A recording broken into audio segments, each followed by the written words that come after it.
The Storyteller presents.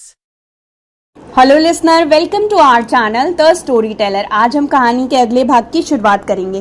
Car के अंदर बिल्कुल सन्नाटा था कि अचानक रूहानिका के फ़ोन की रिंगटोन ने उस सन्नाटे को भंग कर दिया और फ़ोन की आवाज़ से उसने हड़बड़ी में अपनी आंखें खोली और अपना मोबाइल बाहर निकालने लगी। फ़ोन पर नव्या थी और इतनी रात के नव्या की फ़ोन कॉल उसे सोचने पर मजबूर कर रही थी।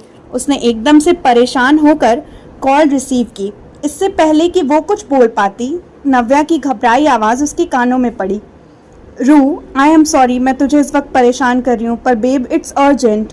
रूहानिका, नहीं कोई बात नहीं नव्या, पहले तो शांत हो जा, फिर बता कि आखिर मसला क्या है। नव्या ने खुद को रिलैक्स किया और कुछ पल की खामोशी के बाद कहा, तुझे निशा बघेल याद है, तेरी क्लासमेट? निशा बघेल एक अमीर बाप की बिगड़ी हुई औलाद जो एक्टिंग स्कूल में रूहानिका की क्लासमेट हुआ करती थी। वो रूहानिका की खूबसूरती से बहुत जलती थी और इसीलिए हर वक्त उसे नीचा दिखाने की कोई ना कोई कोशिश करती रहती थी। उसका नाम सुन रूहानिका का मुंह बन गया था और उसने अजीब तरह से कहा, बिल्कुल, मैं भला उसे कैसे भूल सकती हूँ, और वो कोई याद रखने की चीज़ तो नहीं है, मगर अफसोस हर वक्त मेरे दिमाग में रहती है। नव्या, खबर मिली है कि वो उसी शो का हिस्सा है जिसमें आज तूने ऑडिशन दिया है, और तो और उसके बाप ने उस शो में इन्वेस्ट भी कर रखा है। तू समझ रही है ना मेरी जान, मैं क्या कहना चाह रही हूँ? रूहानिका का चेहरा उदासियों से भर गया, मगर वो खुद को संभालते हुए बोली, नव्या परेशान मत हो, मैं संभाल लूंगी। अच्छा फ़ोन रखती हूँ, कल बात करती हूँ, गुड नाइट। बिना जवाब सुने उसने फ़ोन कट कर दिया। चेहरे पर परेशानी और उदासी साफ तौर पर नजर आ रही थी। ऐसा नहीं था कि वो निशा बघेल से डरती थी, बस फर्क इतना था कि उसके पीछे एक बहुत बड़ा सपोर्ट था और वो अपनी काबिलियत से वहां तक पहुंची थी जिसका उन लोगों की नज़र में कोई वजूद नहीं था। इसी सब परेशानी के साथ वो दोनों घर पहुंच गए थे और नितिन ने कार का दरवाजा खोल दिया था। रणविजय ने कार से बाहर आकर बिना किसी से कुछ कहे अपने कदम घर की ओर बढ़ा दिए थे। रूहानिका ने उसको जाते हुए देखा था, फिर कार से बाहर आ गई थी। रणविजय ने नितिन को इशारा किया, वो अपने घर की ओर जा चुका था और अब रणविजय रूहानिका को देखते एक नज़र देख दुगनी तेजी से आगे बढ़ने लगा था। रूहानिका उसके पीछे पीछे अंदर आई थी। रणविजय ने पहले ही मैसेज कर दिया था जिसकी वजह से सर्वेंट्स हेडक्वार्टर में चले गए थे और वहां पर कोई मौजूद नहीं था। रूहानिका ने एक नज़र उसे जाते हुए देखा, फिर किचन की ओर चली गई। रावत मेंशन में इतना कुछ हो गया था कि दोनों में से किसी का भी कुछ भी खाने का मन नहीं था।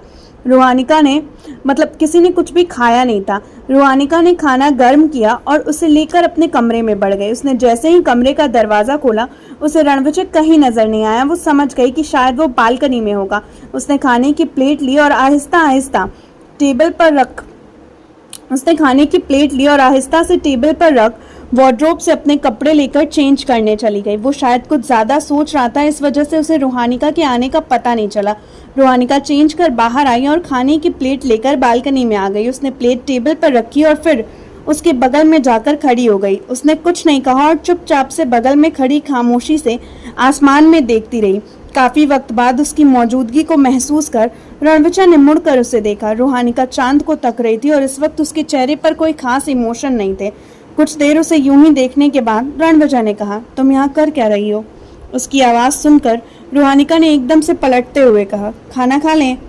रणविजय, मेरा मन नहीं, तुम खा लो। ऐसे कैसे मन नहीं है? चलिए चुपचाप से खाना खाइए, रात को भूखे नहीं सोते। वो कुछ इस अंदाज में बोली कि वो मना नहीं कर पाया और सिर हिला दिया।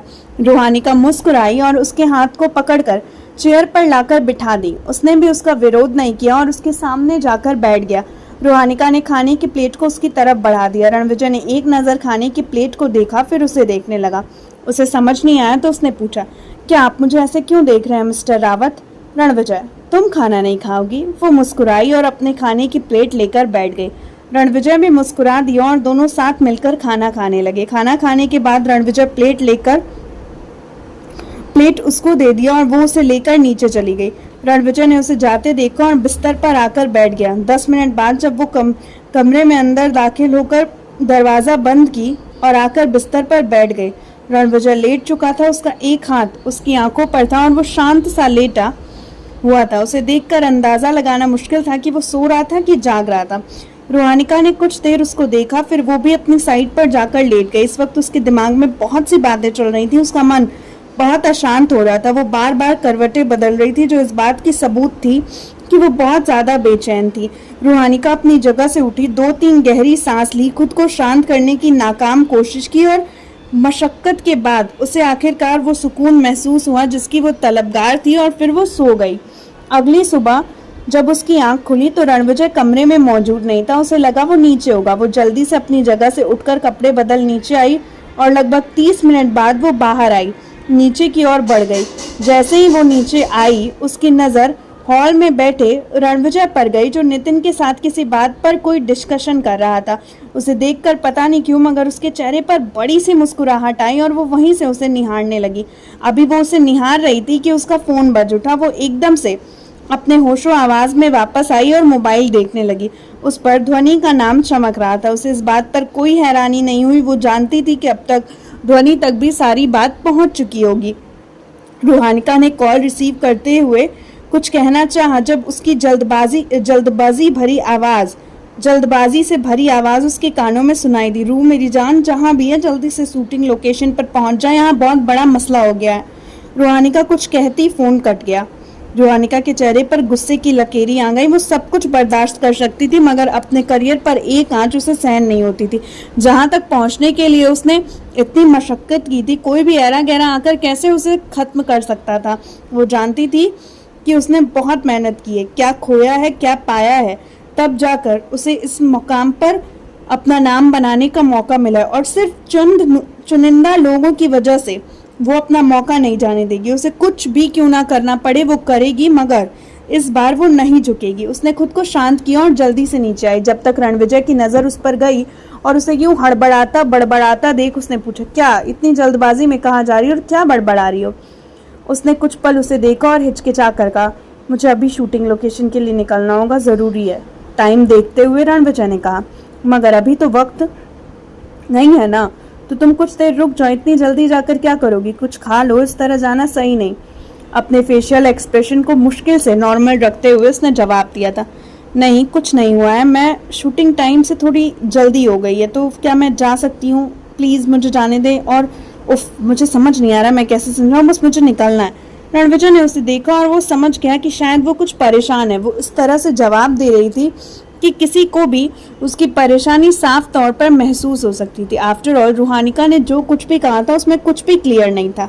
उसके बावजूद रणविजय ने कहा, ठीक है, अगर तुम चाहती हो तो जा सकती हो, मगर अपना ध्यान रखना, कुछ भी ऐसा मत करना जो तुम्हें नहीं करना चाहिए। वो सर हिला गई और अपना ज़रूरी सामान लेकर घर से बाहर निकल गई। उसके जाने के बाद रणविजय ने नितिन से कहा, इसके पीछे अपने बॉडीगार्ड्स को भेजो और ध्यान रहे उसे इस बात की खबर नहीं लगनी चाहिए, क्योंकि कल जो कुछ हुआ है मुझे नहीं लगता राहुल शांत रहेगा और ऐसे में इसे प्रोटेक्ट करना बहुत ज़्यादा ज़रूरी है। नितिन ने सिर हिला दिया और किसी को कॉल करने साइड में चला गया। इस थोड़ी देर बात करने के बाद नितिन ने रणविजय को बता दिया सारी चीज़ें, और उसके बाद जब रणविजय को महसूस हुआ कि सब कुछ उसके कंट्रोल में है, चीज़ें वो संभाल सकता है, तब जाकर उसने राहत की सांस ली और वहाँ से निकल गया। आज का भाग यहीं तक। उम्मीद है आपको कहानी पसंद आ रही होगी। थोड़ा सा वॉइस का इशू है बट आई होप आप लोग मैनेज कर लोगे। धीरे धीरे आपकी ये शिकायत दूर हो जाएगी। तब तक के लिए मेरे साथ बने रहिए और कहानी कैसी लगी कमेंट में ज़रूर बताइए। और अगर आप इसे पढ़ना चाहते हैं तो ये आपको रीडिंग प्लेटफॉर्म्स पर भी मिल जाएगी। ओके।